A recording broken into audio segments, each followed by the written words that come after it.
নমস্কার বন্ধুরা, ভালো আছেন? আজ আমার আরেকটি নতুন ভিডিও সুস্বাগতম। আজ নিয়ে এসেছি, রাতে ঘুমানোর আগে 1 গ্লাস দুধে মধু মিশিয়ে পান করলেই শরীরে ফিরে অশ্বশক্তি। চলুন জেনে নাও এই 1 গ্লাস দুধে মধু মেশানোর গুণ কতখানি। আজ চলুন এই ভিডিওতে আমরা জানাবো। চলুন ভিডিওতে যাই। পুরুষদের শারীরিক সক্ষমতা বৃদ্ধি এবং দীর্ঘস্থায়ী সুস্থতা বজায় রাখতে দুধ ও মধুর মিশ্রণ একটি জাদুকরী পানীয় হিসেবে কাজ করে। দুধে থাকা ক্যালসিয়াম ও প্রোটিনের সাথে মধুর অ্যান্টিঅক্সিডেন্ট ও খনিজ উপাদান মিলে শরীরে টেস্টোস্টেরন হরমোনের মাত্রা বাড়াতে সাহায্য করে। প্রতিদিন রাতে ঘুমানোর 1 ঘন্টা আগে 1 গ্লাস হালকা গরম দুধে 1 চামচ খাঁটি মধু মিশিয়ে পান করলে বীর্যবল বৃদ্ধির পাশাপাশি প্রোস্টেট ক্যান্সারের ঝুঁকি অনেকটা হ্রাস পায়। এই পানীয়টি কেবল বেশি হাড় শক্ত করে না, বরং মানসিক চাপ কমিয়ে অনিদ্রা দূর করতে অত্যন্ত কার্যকর। নিয়মিত এই অভ্যাস হজম শক্তি উন্নত করে, কোষ্ঠকাঠিন্য দূর করে এবং সারাদিন শরীরে অফুরন্ত শক্তি যোগায়।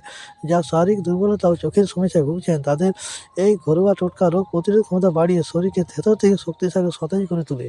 তাহলে দেখলেন ওরা এই ছোট্ট ভিডিওটি কত সুন্দর। এরকম ভিডিও পাওয়ার জন্য চ্যানেলটি সাবস্ক্রাইব করতে ভুলবেন না।